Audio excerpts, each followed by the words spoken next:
Good afternoon, everyone, and thank you so much for being here. It is my pleasure to introduce the President of the 80th session of the UN General Assembly, Her Excellency Annalena Baerbock. She will be giving brief remarks, and then we will take your questions. Please know that she has an engagement immediately following the press briefing, so we will have to end sharp and on time, but we will take as many of your questions as we can get to in the time that we have. And now, without further ado, I'd like to give the floor to Her Excellency, PGA Annalena Baerbock. Thank you. Good afternoon, everybody. Thank you for joining me today here at the UN House for my visit to India as the President of the General Assembly of the United Nations. I would like to begin by expressing my sincere thanks to the government of India for their warm invitation and gracious hospitality. Today, I had the pleasure of meeting with the External Affairs Minister, His Excellency Dr. Jaishankar, to discuss how we can strengthen multilateral cooperation on global issues, given the current global headwinds. We are witnessing growing geopolitical tensions, increasing fragmentation, and pressure on the three pillars of the United Nations: peace and security, development, and human rights, and even direct attacks on the UN Charter. Yet we also see that no country, regardless of its size or strength, can address today's complex global challenges alone. From climate change and global health pandemics like COVID, to the global economic impact of wars as seen with the Russian invasion of Ukraine or the closing of the Strait of Hormuz, what happens in one part of the world affects everyone, everywhere. Therefore, complying with international law and the delivery on the Sustainable Development Goals is not optional, but in the interest of all of us. The Charter of the United Nations is our common life insurance. As President of the General Assembly for this 80th session, therefore, my key priority is to defend the Charter and the international rule of law. In this regard, I also called for a cross-regional alliance to support multilateralism and the United Nations. This is why I have traveled to India, one of the world's biggest democracies, and its continued leadership and partnership for multilateralism is central in these times. Its steadfast commitment to the Charter and the rule of law is a guarantee for peace for all of us. As one of the founding members of the United Nations, India has played a critical role throughout the organization's 80-year history and across all three pillars of the UN Charter. Since 1948 on peace and security, India has contributed more than 300,000 troops to more than 53 missions. More than 184 Indian peacekeepers have made the ultimate sacrifice in service of global peace. As a champion for the SDGs, the Sustainable Development Goals implementation, India leads in South-South cooperation, for example, by the Indian UN Development Partnership Fund to specifically support least developed countries, landlocked developing countries, and small island developing states in their pursuits to the SDGs. And at a time where there's a backlash against human rights and women's rights, it is important to remind people that both human rights and women's rights have been embedded in the UN since the beginning as a foundation of peace and development. As a great female Indian leader, Dr. Hansa Mehta ensured that the Universal Declaration of Human Rights from 1948 reads not only all men, but all human beings are born free and equal. This steadfast commitment to the three principles, especially also to human rights, is even more important in a time where we undertake the selection and appointment process of a new Secretary General, a position that has never been held by a woman in the organization's 80-year history.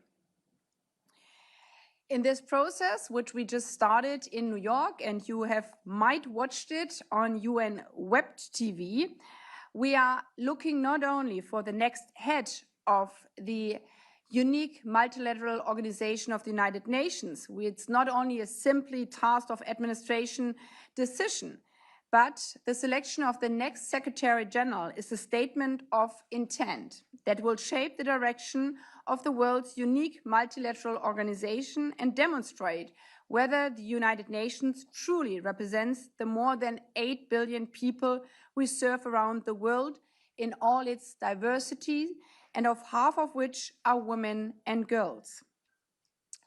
While the UN is indispensable, it has to reform itself to be more efficient, more agile, and avoid duplication to better deliver on the ground and meet the challenges of the 21st century and beyond. In this regard, I was pleased to meet with the UN resident coordinators and UN country teams of India and Bhutan to discuss how we can use the UN 80 reform to strengthen the work they are doing to support countries in achieving their development goals.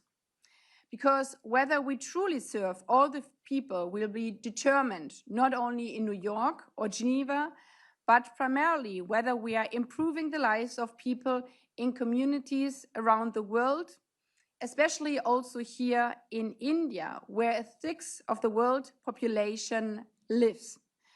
And I really commend also the work of the more than 20 UN agencies here in India to deliver every day on the implementation of the SDGs. This underlines that the UN is needed every day, even though we are facing intense challenges. No single day would the world be better off without the United Nations. But as much as the world needs the UN these days also needs the world. It needs governments, it needs civil societies, it needs young people and citizens from all walks of life to defend this unique multilateral organization, to defend the house of humanity, peace, and dialogue.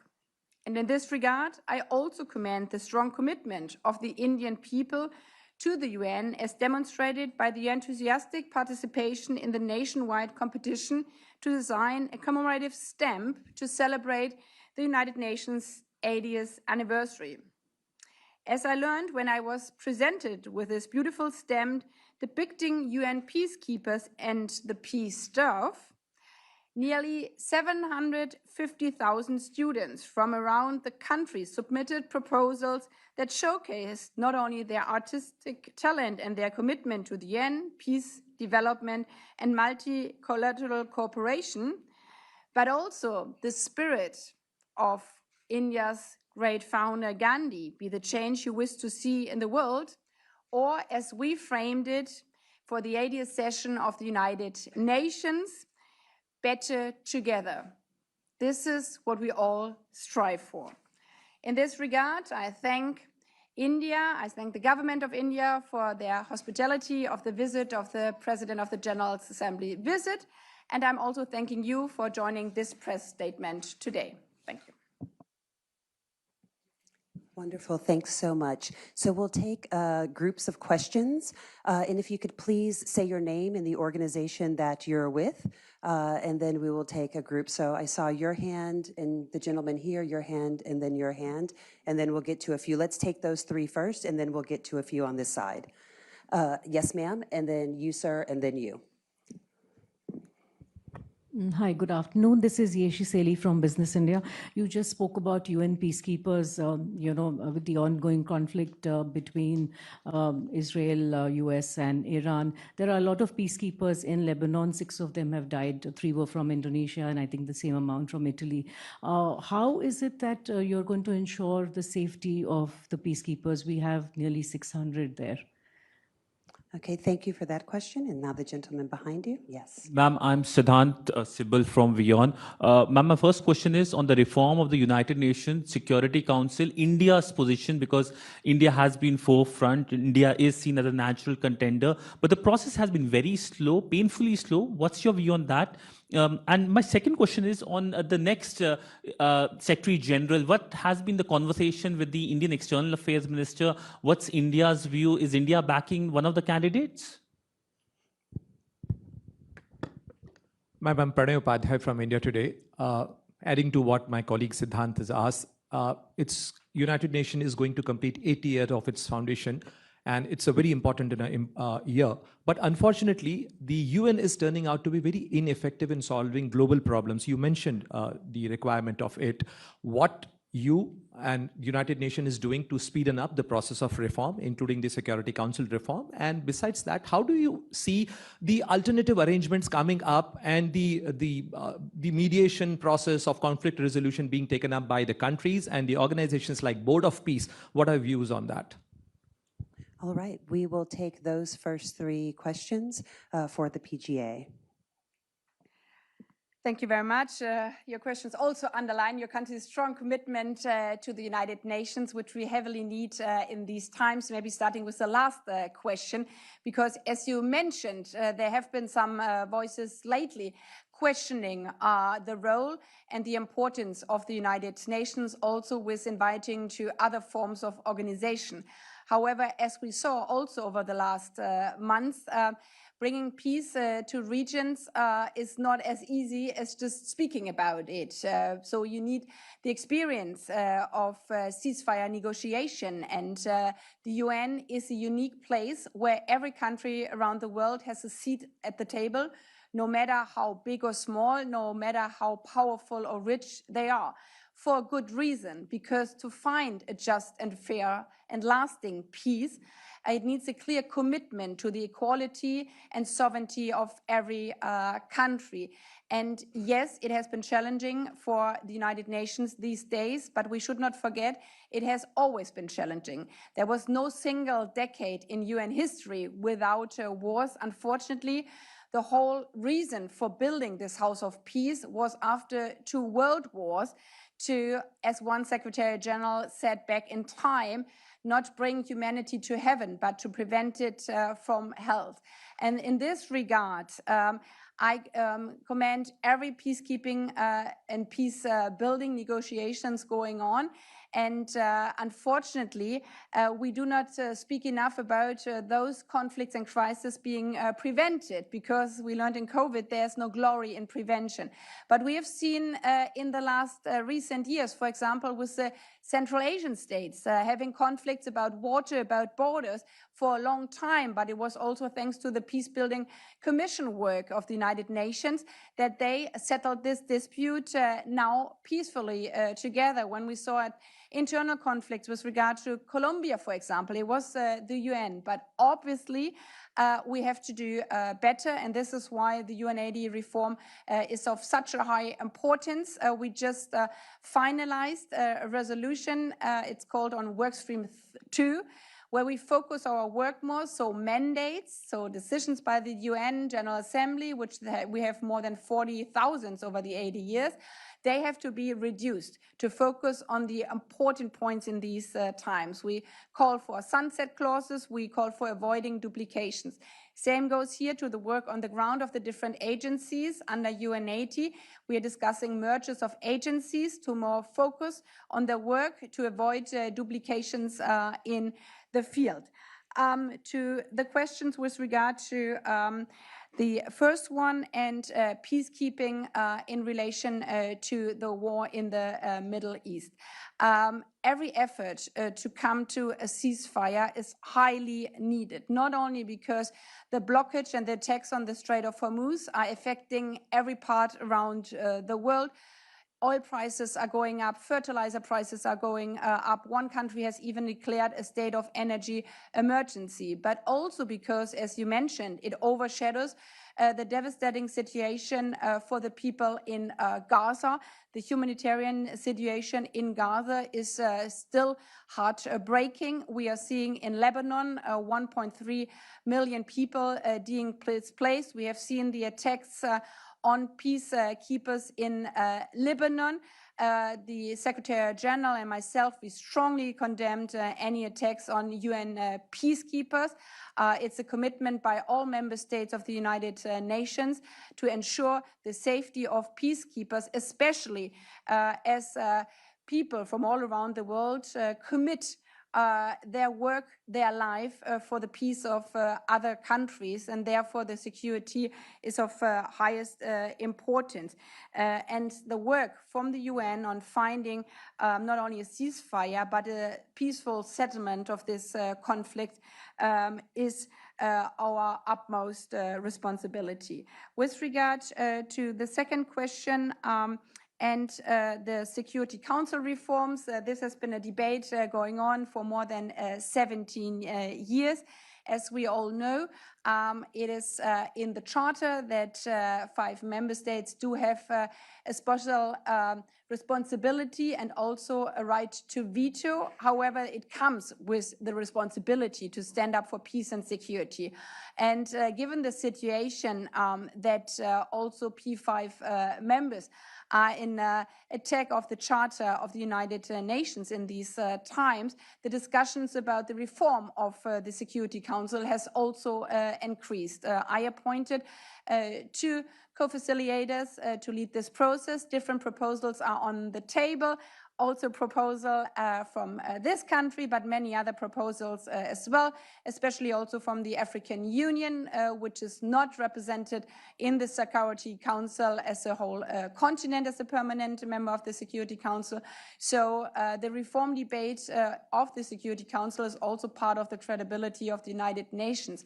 Yet, we have taken already small steps. We had, for example, the veto initiative debate after there was a veto against the resolution on the Strait of Hormuz in the Security Council. So this reform step, that if the Security Council is being blocked, it comes to the General Assembly to debate it, is one also to strengthen the United Nations and its credibility. With regard to the selection process of the Secretary General, as a president of the General Assembly, I'm chairing and convening this process on a transparent and neutral matter, and therefore it's in the hands of each member state to make their decision on the different candidates. We had 4 candidates in the hearing last week, and the process will go on.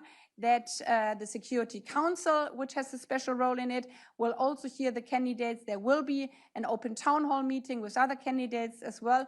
And I encourage everybody also here in India to engage with this process, because the next Secretary General will not only serve the delegations and ambassadors within the United Nations halls, but is supposed to serve all people from around the world. Okay, thank you. Since we took some questions from this side, I'm going to go to this side next. And I see the gentleman in the back with the watch on. You had your hand raised. And then the gentleman here in the white shirt. And then...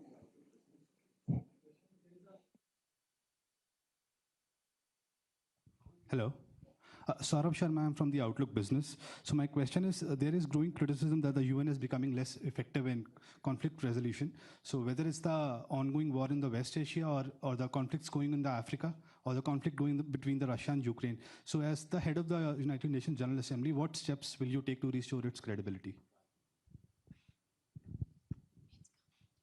Yes. Ma'am, thank you for the opportunity. First of all, you've heard of the Board of Peace. What do you make of it? How effective will it be in your view? The other thing is regarding the next president of the General Assembly.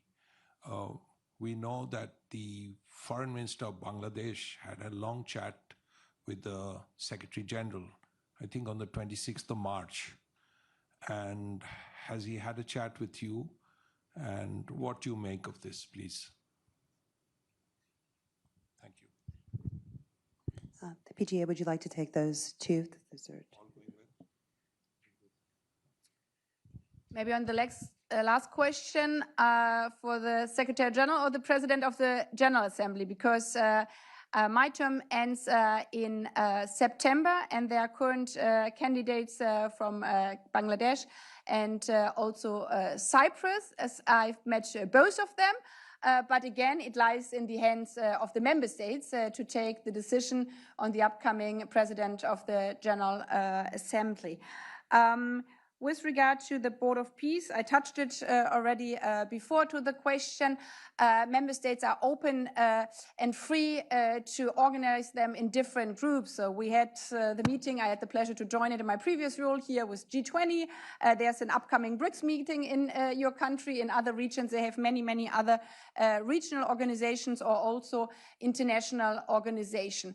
But there's a reason why for international peace and security, there is one organization called United Nations to be responsible for peace and security, because every country, no matter how big or small, how powerful or rich, has a seat at the table, because you will not find just peace for anybody in the world if you have to pay a fee to join it, or if you negotiate how much power you have. The equality between countries, and thereby the equality between all people around the world, is based on the Charter of the United Nations and the Universal Declaration of Human Rights.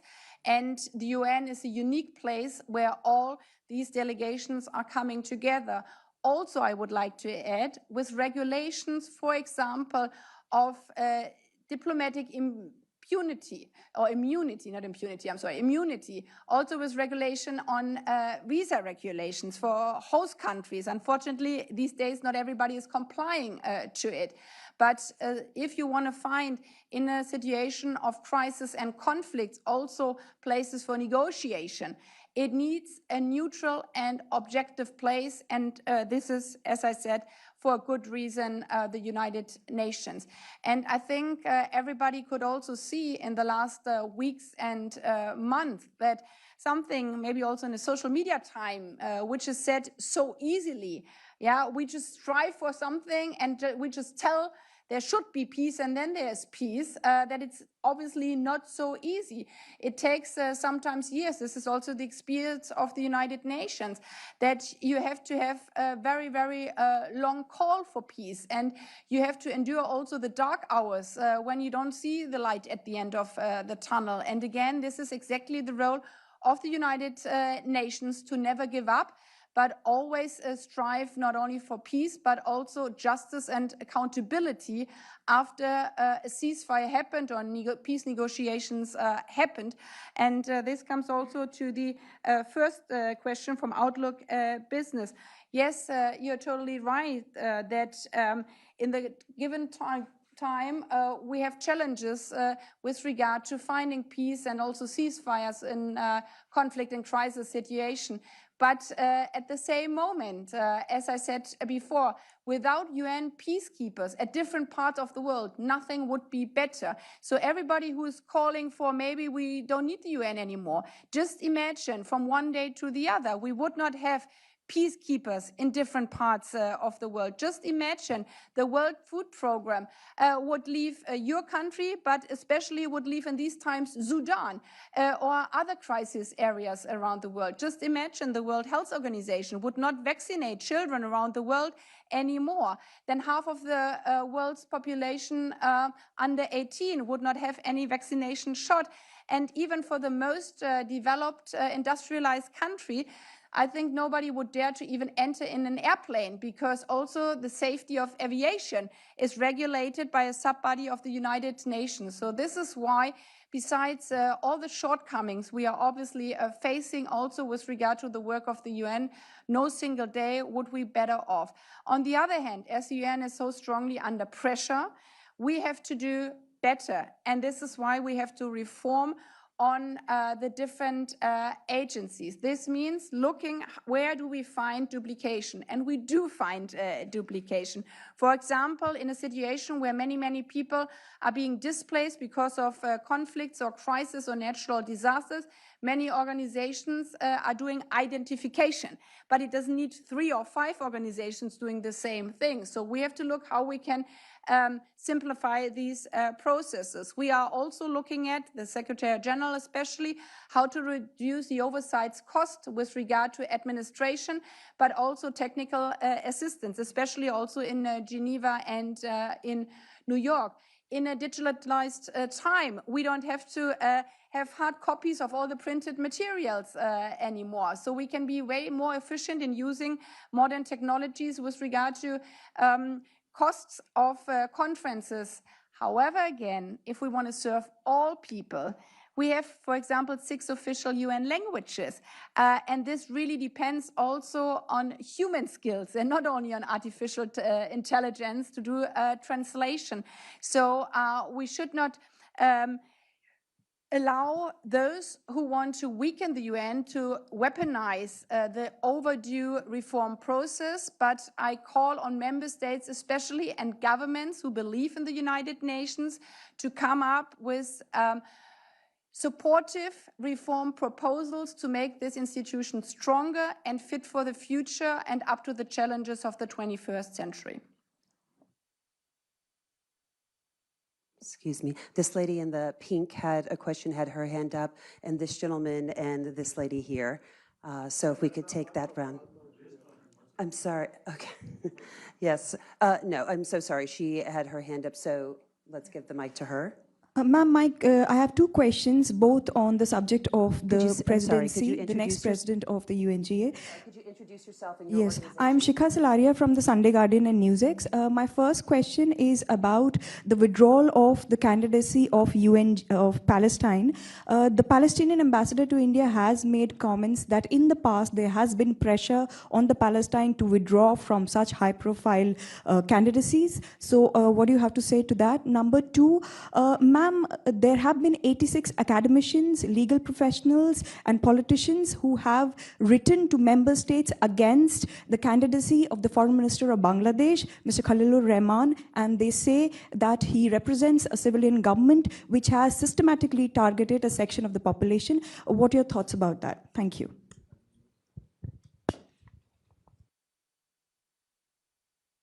Let's go ahead and take another round. The gentleman on the far left here, and then we'll bring it. Kalol from The Hindu. What is your opinion about targeting of presidents by the United States? Presidents and head of government.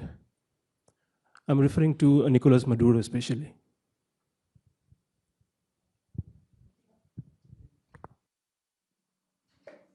Good afternoon, Excellency. I'm Divya from Indian Express.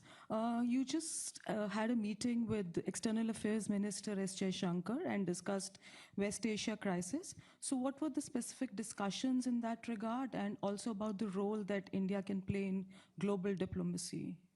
Thank you. Thank you. We'll take that round.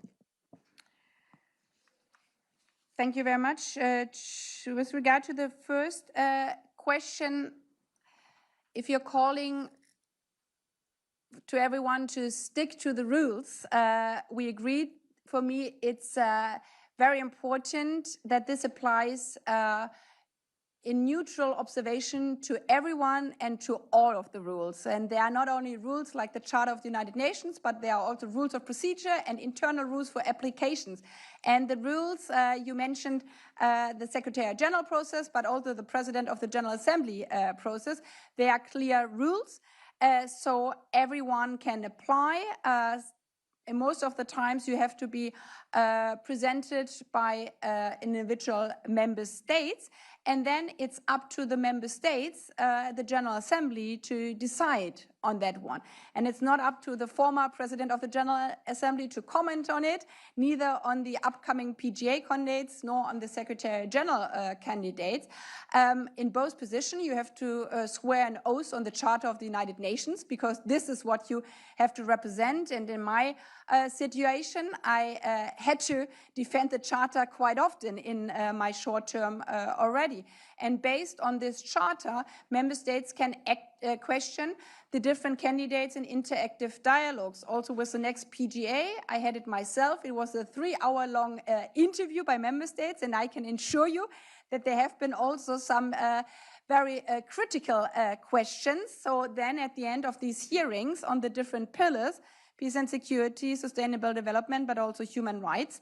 Every member state can make up their own mind, and my responsibility is to provide the space for every member state to ask their question open and freely.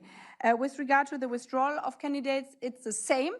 There have been withdrawals with regard to the position of the PGA or nominations which were expected, but then they weren't turned in.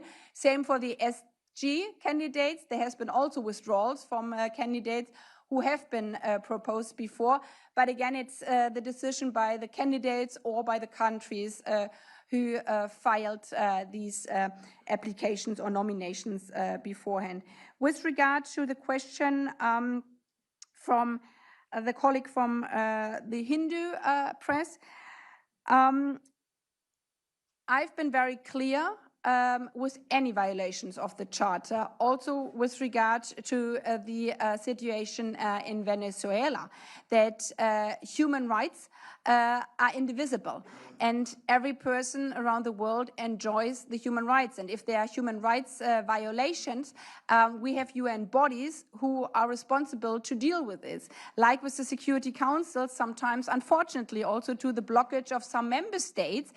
We cannot proceed as we should within the UN systems. Yet, this does not mean that the UN is inactive, or it doesn't mean that you're allowed to violate other regulations of the UN Charter, be it on peace and security. And this is why the Secretary General and myself, we have made very clear that Venezuela has to, I answer your question, has to obey to the human rights standards for the people of Venezuela. But it's also very clear that the use of force is prohibited by the Charter of the United Nations. And if member states are in a situation where they say we have to protect human rights, or we have to prevent even genocide, there's a clear way to move forward, bring it to the Security Council, bring it to the United Nations. But unilateral action in violations of the Charter is not allowed under our UN Charter rules, because the Charter is not optional. It is an obligation for every member state to protect the peace and security around the world, and also to protect the sovereignty of every member state. But for me, it's very important to say this does not mean inaction, but it means the efforts of joining forces together to protect all the three principles within the Charter.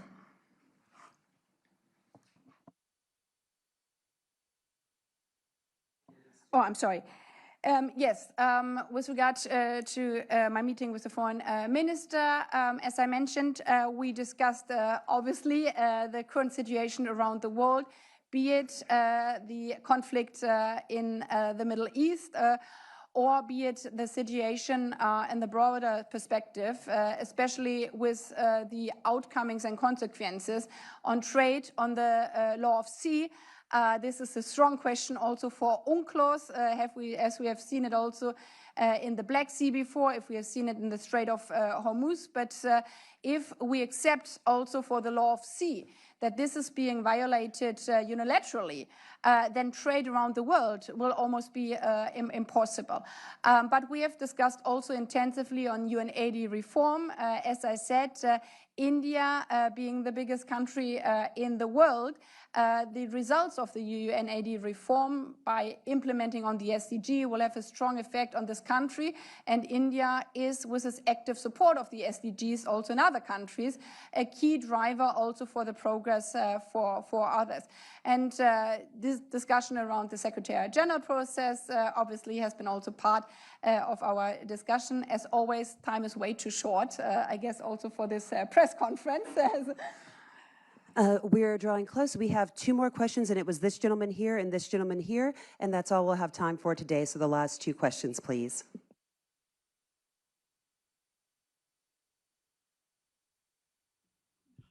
Good evening, Madam President. My name is Deepak Arora. I'm diplomatic editor with the Tribune Online. Welcome here.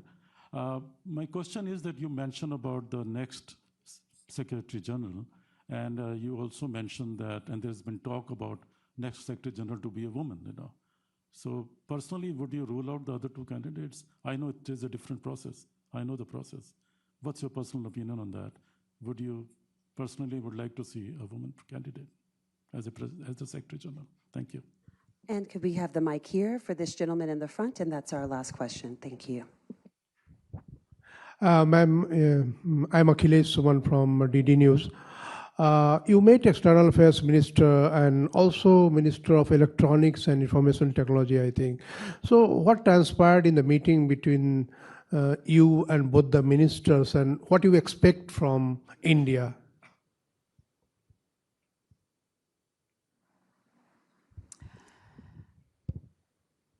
Maybe starting with the second question, not only with regard to the size of your country, but also with regard to the modern technologies.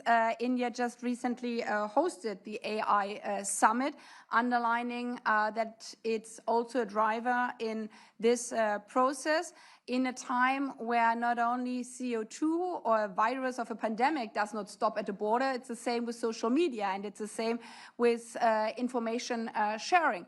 So again, it's in the interest of all of us to have a governance structure for artificial intelligence in these times, that the knowledge and especially the programming of the algorithm is not only dominated in a single or two or few countries, but it's a shared knowledge of the citizens around the world.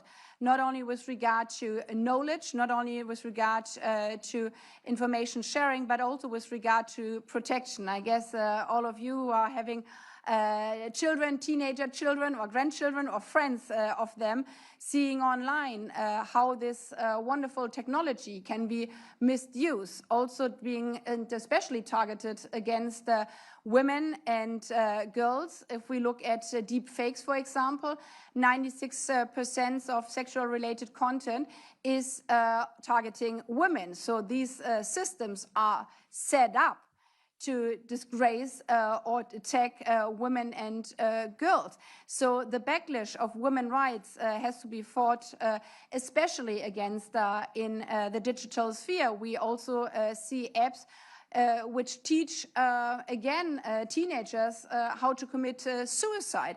So again, it's in the interest of all of us to find a regulation that serves the people and does not harm the people.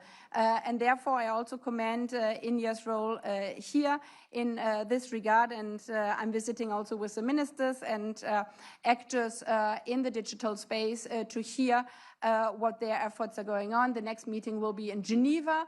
So it's again a process which, in my point of view, can almost be done at a platform like the United Nations, because it provides that also very small countries will be included in the process. With regard to the selection of the Secretary General, as I'm the president of 193 very diverse countries, and I must say luckily so, because how boring would life be if we wouldn't be diverse, but if we would look and act and behave all the same.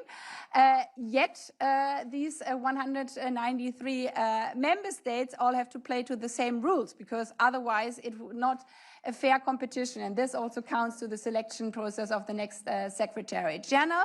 The member states set out some clear guidelines. One of them was that they called in unanimity, and in these times, to strongly nominate women. And therefore, as the president of the General Assembly, I'm reminding member states these days, if 193 member states strongly call on the nomination of women, that after 80 years, as we didn't have a female Secretary General yet, it would be really hard to explain at the end of the process why, again, there was no woman to be found in the world. And I heard it quite often before, I guess every woman here in the room as well. It was really hard to find a capable woman, but frankly speaking, we have 4 billion potential candidates around the world, women and girls, maybe not the girls if they are under 18. But this question is also a question about the credibility of the United Nations standing up for human rights, men and women human rights. And it will be very interesting, I can assure you, so it won't get boring over the summer. And if you want to be engaged in this process, not only that you can follow if there are more interactive dialogues upcoming, but also you can invite, or your government or institutions can invite the different candidates to present themselves also in this part of the world, because this will be also your next Secretary General. I thank you very much for your time this afternoon. Thank you. Thank you all.